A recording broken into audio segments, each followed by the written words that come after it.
Man, Chris, it's wonderful to meet you, sir. Thank you for taking a minute out today. I appreciate it. I'm excited to be here. Me too. So let's begin our journey into your work by asking you this. 5 years ago, this pandemic changed everything for all of us in so many ways. How Mhm. did you get through that era of the COVID era, coronavirus era, and how did it affect the way that you live and do things today? Well, that's a great question. I think for me, as a digital native and someone that loves technology and embraces new stuff and can't wait to try the next thing versus a lot of the people that I work with and a lot of people that I know are very standoffish. And so like the fact that like people were like hearing about Zoom for the first time, like because of the pandemic is funny to me because I was using GoToMeeting, GoToWebinar, Skype, like all these things. I actually wrote a book called People Work, which is how to put people first in a digital first world.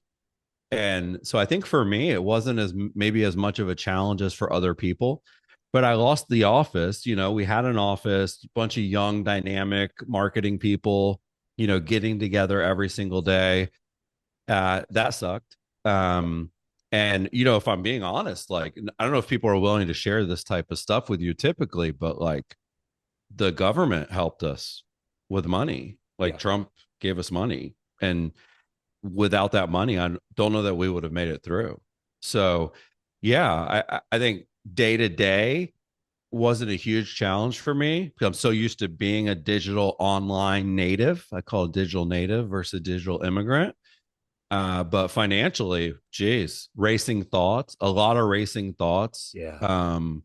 a lot of doom and gloom, and sort of worst case scenarios. Like probably the biggest change is I'm obsessed with growth and doing better. And it became like the best offense is a good defense, which I Yeah. hated. It's like, where can we cut the fastest? Like, I just, that normally doesn't even enter my mindset. So, yeah, I don't know if that answered your question, but those are some of the things that come to mind when you ask it. No, I get it. I mean, it's like watching a football game where there's only field goals. What a boring, Yeah, four tush dull. pushes in a row. Yeah, are you kidding? I don't want that. I want them to Yeah. be firing that ball downfield. I want Yeah. Mahomes to Yeah. score, right? 7-3. Yeah. Like, yeah, it sucked. And yeah, you want the scoreboard exploding, the Yes. 35-35 overtime game, right? Like, Huh?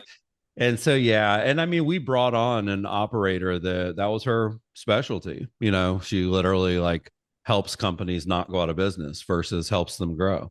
And even brought on a social worker to Yeah. help our employees Yeah. deal with the change from IRL to online.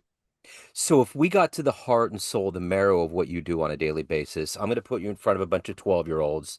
Kids Mm-hmm. get the truth out of us. It's career day, and the one of the kids in the back of the room is like, "Hey, what do you do for a living?" What's Yeah. your answer? Yeah, I probably answer it different every time I get asked, but I would say if I'm talking to 12-year-olds, I obviously want to be as cool as possible. And so I would tell them that I am an influencer and I'm online digital, influencer for the real estate industry.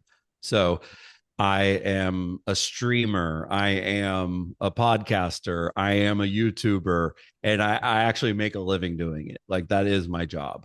Uh, I turn my following and my clicks and likes and subscribers into a multi-million dollar business. And beyond that, I'm an author. I'm a really good at marketing and sales. But yeah, I'm an actual real estate industry influencer. I'm, a really big deal in a really niche audience. So let's put you into that seat. You're 12 years old. What was your dream? What was your dream gig to have in life? Yeah, well, why you gotta bring that up? And it's so stupid.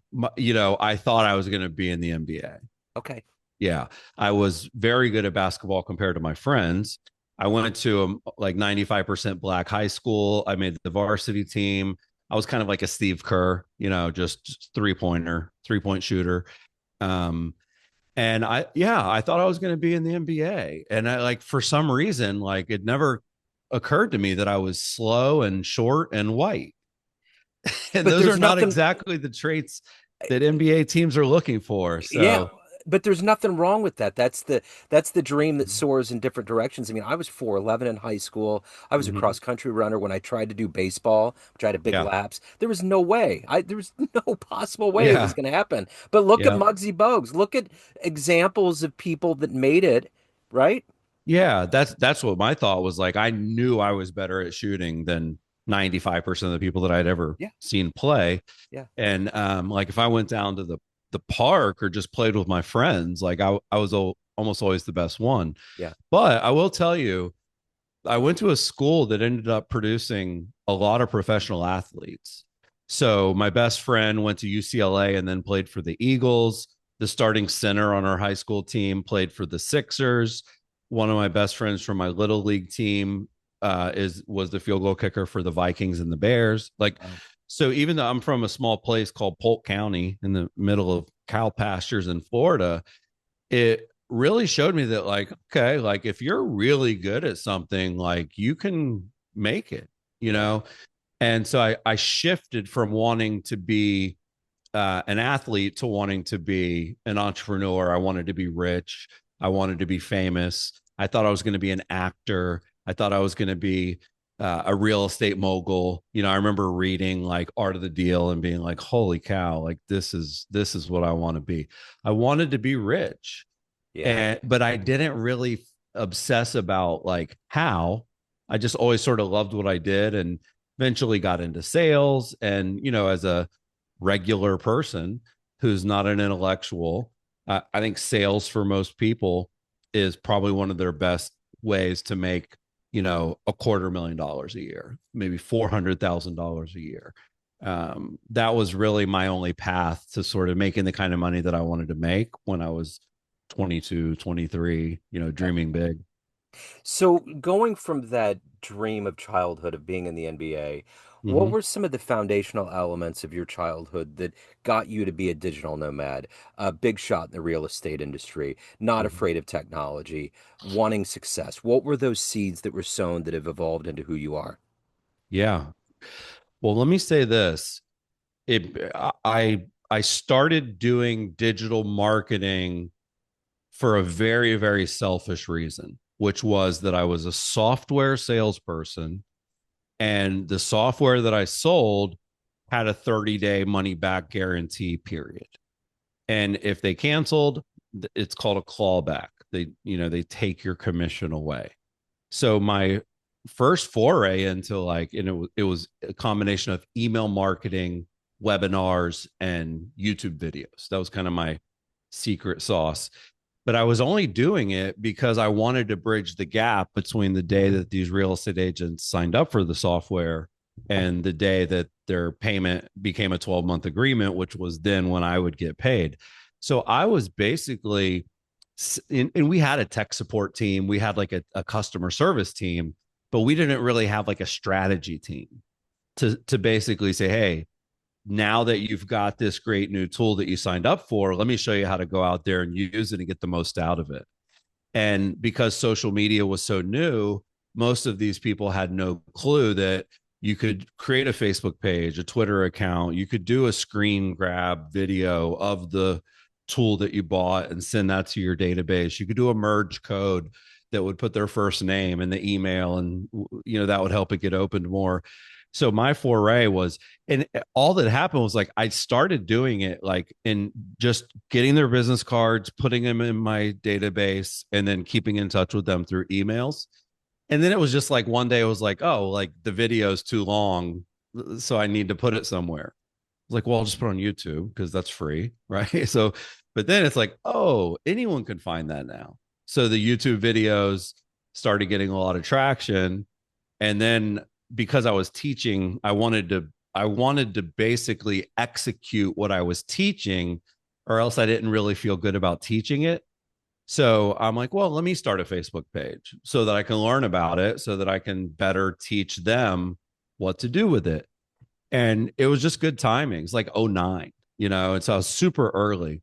And my page started exploding. I started blogging. I started, you know, just really loving it. And the metrics were really exciting. And I ended up winning awards and getting job offers. And the rest is kind of history. I think I had enough success early. I also think part of it is, what is your motivator? For me, my motivator is gratitude and attention. And so social media like feeds those things really well. My motivator, ironically, as much as I thought it was money, wasn't. My motivator was the clicks, the likes, the subscribers, the followers. I love having influence for real. Yeah. And I do it. I come from a place of contribution for real. And I'll give you one other secret sauce. I worked for a publicly traded company called Realtor.com. Most Hmm. people have heard of Realtor.com. Because it was publicly traded, I wasn't really allowed to use social media to sell. It was against the rules. So I literally had like, where everybody else kind of like was like, how do I use this thing to make sales? Like I wasn't allowed to. I sort of had to use it for attention and content marketing only. And I remember hearing Gary Vee say that, social media is the biggest branding opportunity of all time that people are mistaking for a sales opportunity. So that limiter, almost like on a car, is like a capacitor. Like you can only go so fast. I wasn't allowed to sell, and everybody else was just going on saying, "Hey, here's a quick tip: buy my shit, buy my stuff, buy the thing that's like." A lot of the real estate coaches, especially, they're a little bit more old school. They would never give away what they knew for free. Yeah. They would give you a high level vanilla version, and then, you know, the real advice is if you become a coaching client or if you buy the course, and I wasn't allowed to monetize. So I don't know. That was like, I think that was like a huge benefit in the long run, ironically. So, who's been your hero? Who's been your inspirational force that's allowed you to find your voice, to find your place professionally? Mm-hmm. Well, growing up, it's, I know a lot of people listen to this. They may not be watching it, but Michael Jordan, Hmm. was always my idol, role model. I wanted to be like him. I tried to shoot like him. I obviously couldn't dunk like him, but he was like so clearly the best, and it was so clear that he loved competition. And but he also had this like swag, like his shoes were the coolest, and his earring, like, and his suits, and the way he walked, like it was just like he was certainly my first kind of like idol and role model. um and but I would say, as I branched into what I'm doing now, I read two books that I think were really monumental. One was called Crush It by Gary Vaynerchuk. Yeah. And when I read it, it was just like, so like, it wasn't, I didn't even learn anything from it. Because I was already doing everything he advised. Like, whereas a lot of people were like, oh my God, like I had no idea that these platforms existed. I didn't know you could do a Twitter search for the word wine. Like, for me, it was so validating that, like, okay, there's someone else out there that's doing this and it's working for them too. So it really made me feel like I was on the right path. So I was like super early on. I met Gary, I read his books, I started following him. Like, I remember actually my colleague at my job was at a Tony Robbins event, and he called me and he goes, dude, this guy just spoke and he told everyone to get out of the room because they all sucked. And like, his name's Gary Vaynerchuk. Like, see if he's online.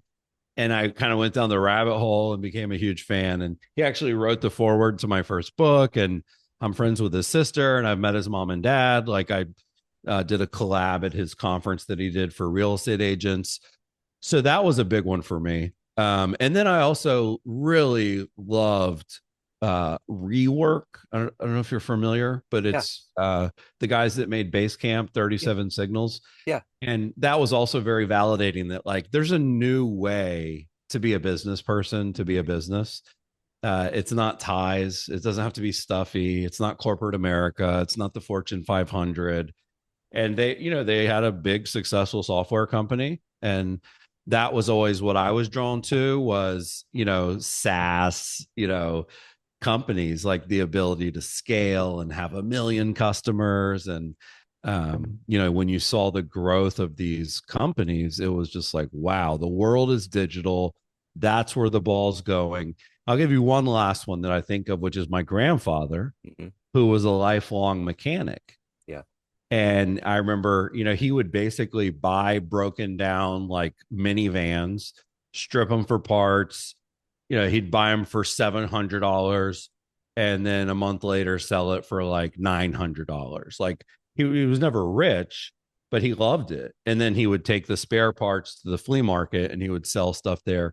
But honestly, to be an entrepreneur then was like, he probably never even heard that word. He Yeah. probably didn't even know what an entrepreneur was.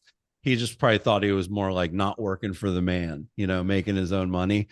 And I remember right before he died, he said, Chris, I'm leaving a world where I know you can make more money with your mind than your hands.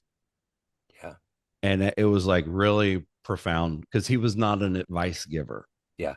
It Yeah. was sort of literally like, I just want you to remember this as I'm dying. And it was just like this epiphany, and at that point I had worked in restaurants and I had mowed grass and I'd sold blow pops out of my backpack, for a quarter. Cause when you bought them at Sam's Club and you sold them all for a quarter, Yeah. it was more than it cost. Like I kind of done the elbow grease, literally.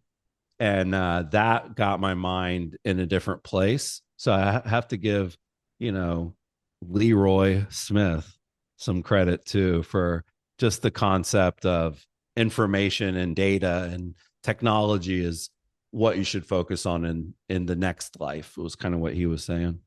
So if you could ask Michael Jordan a couple questions, what would you want to know? Hmm. Yeah, I think what I would probably want to know, one of the things I would want to know would be definitely about like money because he has unlimited money, but he still seems to love gambling.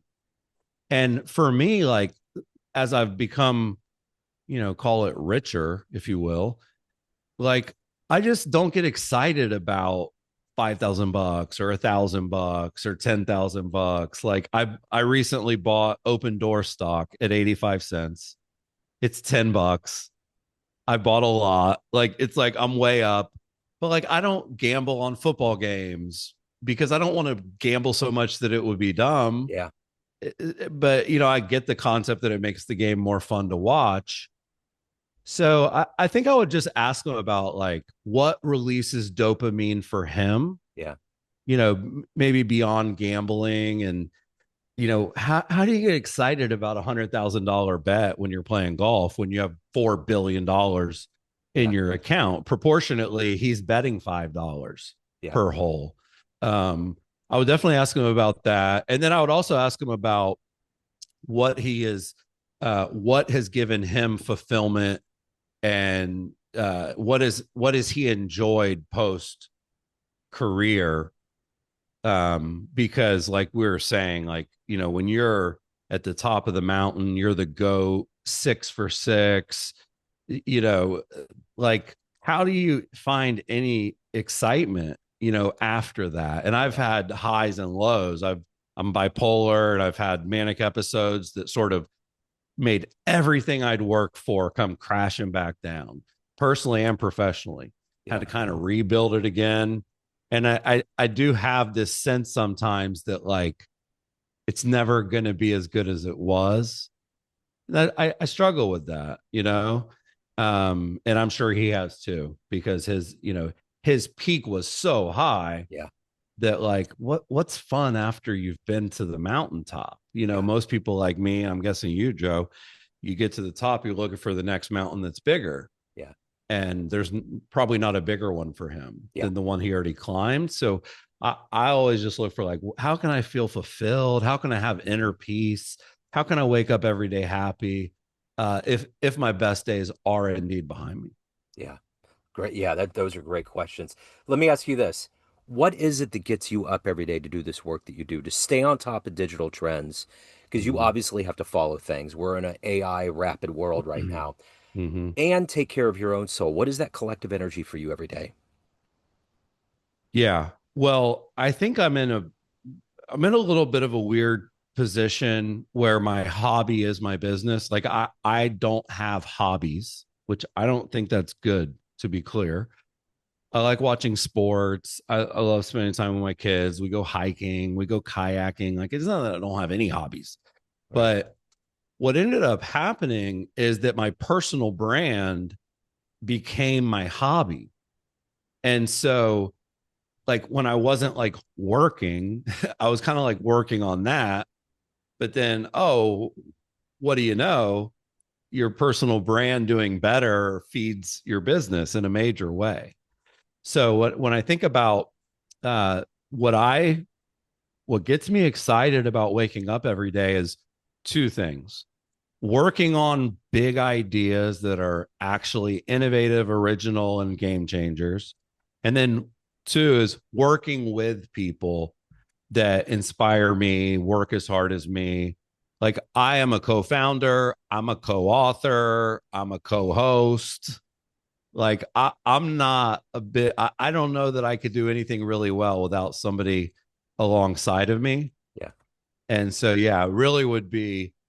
I think the world is missing cool, original ideas. So I try to be the one that's the genesis of the trend, not just the regurgitator Yeah. of the trends I find. I try to do that. And then I try to work with people that are like as excited and positive and as motivated as I am to, Steve Jobs style, make a dent in the universe. I am absolutely uninterested in iteration. I think, like I was listening to an interview yesterday with the guy that did Method Soap. Brilliant guy. Like Method Soap, the number one thing that made it different was the shape of the bottle. And then the only other thing that made it different was that the chemicals were like not bad for the environment. Yeah. Like I would have never been fulfilled if my focus was a different shaped bottle. I like what's called leapfrog innovation, putting things out there into the world that did not exist before I created them. That for me is a lot of fun. So, if you had a dream tonight, ran into the 18-year-old version of you ready to go out into the world to change it, and you could give that version of you a piece of advice based on this life you've lived, choices you've made, wisdom you've accumulated, what advice would you impart?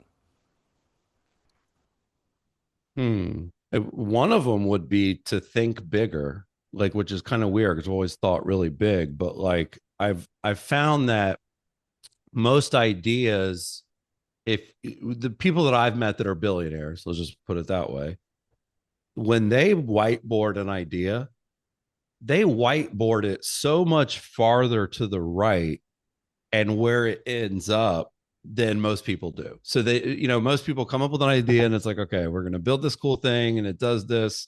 Let's go.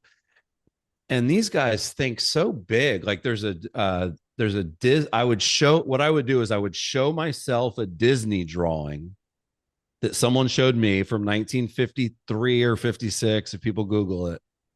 And Walt Disney drew like a mind map: movies, music, merch, theme parks, cartoons, TV shows. And he drew this like incredibly well thought out plan of how everything would work together and feed itself. And the advice I got was from a guy named Gary Keller, who's a billionaire. He wrote the book The One Thing, which is like a really viral book. And he started Keller Williams. And he basically said, like, if you'll draw your Disney, if you'll sort of like start with what you want your tombstone to say, what you want your, Wikipedia page to have in it when you're dead, if you'll do that and think big and be okay with that being what you accomplish during your life, then you get to wake up every day and just work on making that happen versus figuring out what that should be.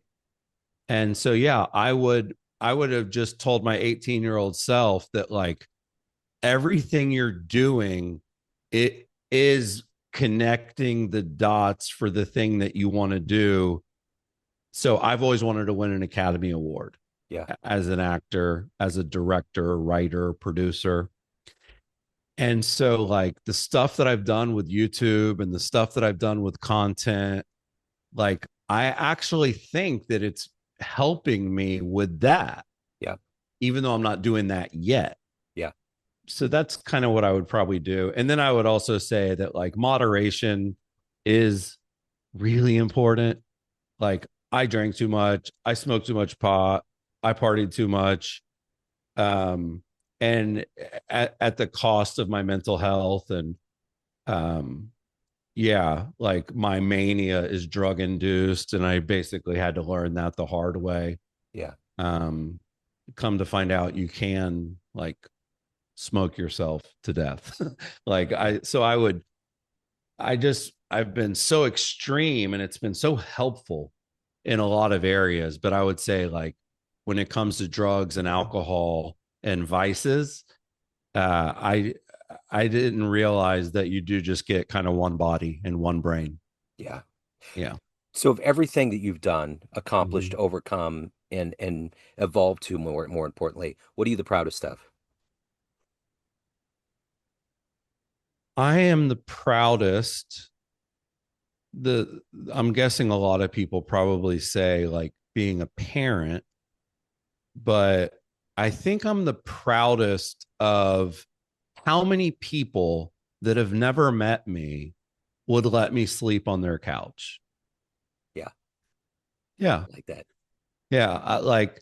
I have been able to create so much reciprocity from strangers that kind of owe me one without ever having met them. Yeah. And I'll do that occasionally on a webinar or a live stream. I'll say, hey, if I'm coming into town, we've never met, can I crash on your couch? And it's like all these yeses, you know?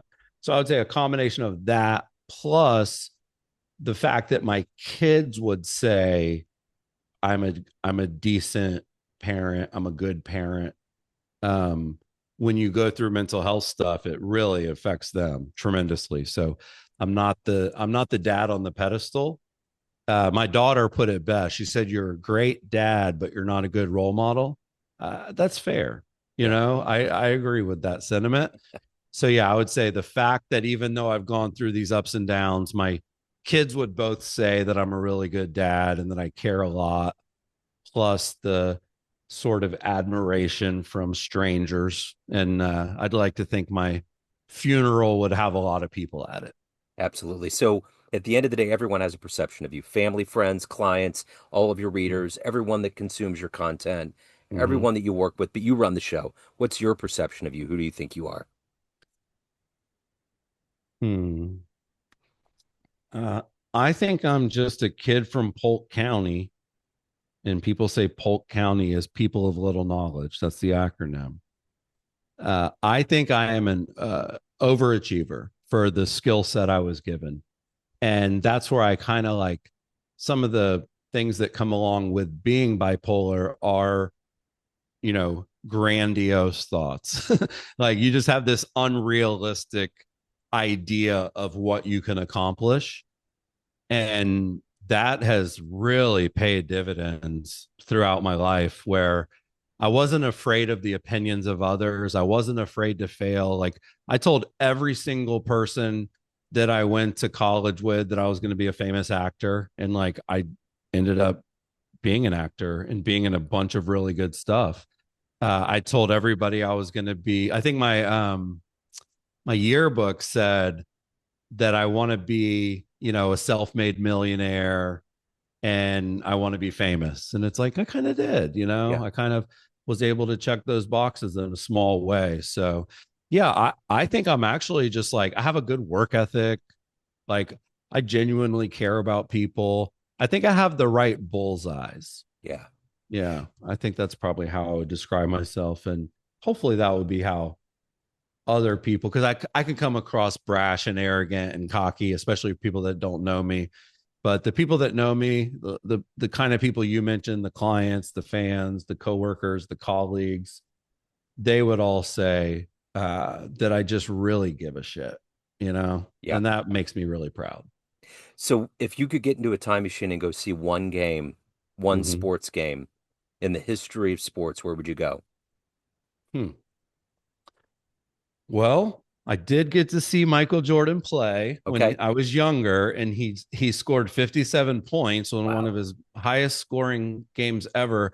And I'm so old that it was against the Washington Bullets, which they're not even allowed to call them that anymore. Yeah. If I could watch one game, I probably would want to watch. And I do go to sporting events. That's kind of my vice as far as spending too much money to do stuff. I love doing it. But you know what? I probably would go to see the dream team Yeah.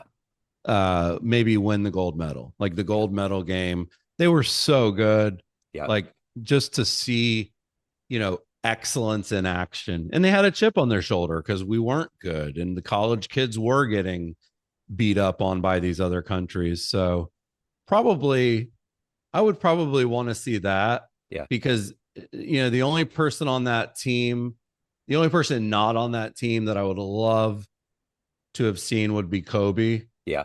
I actually went to Kobe play the Magic in Orlando on his last season Yeah. and paid way too much for tickets. And then they played the Heat the night before in Miami, so he didn't play. Oh So no. I got to see Kobe, Yeah. but I didn't get to watch him play. But I've seen Steph, I've seen LeBron, I've seen Kawhi, I've seen Jordan. So yeah, to see the whole dream team Yeah. with Barkley and Bird and Magic, and I think that would have been so cool. Yeah. So I probably want to do that. For sure. So if anybody wants to pick up a copy of the conversion code, check out the podcasts, any of your content, anything going on, hire you, any of the good business, where do they go? Theconversioncode.com. Okay. It's on Amazon, but the conversioncode.com has the link. There's some free resources. And then I'm super active on Instagram, Chris_SMTH. And then I have an email newsletter that people seem to love. It's the Chris List, thechrislist.com. Right on. Chris, this has been great. Thank you, sir. Thank you for your story. Continued success. I appreciate it, man. Thanks for having me. Thank you.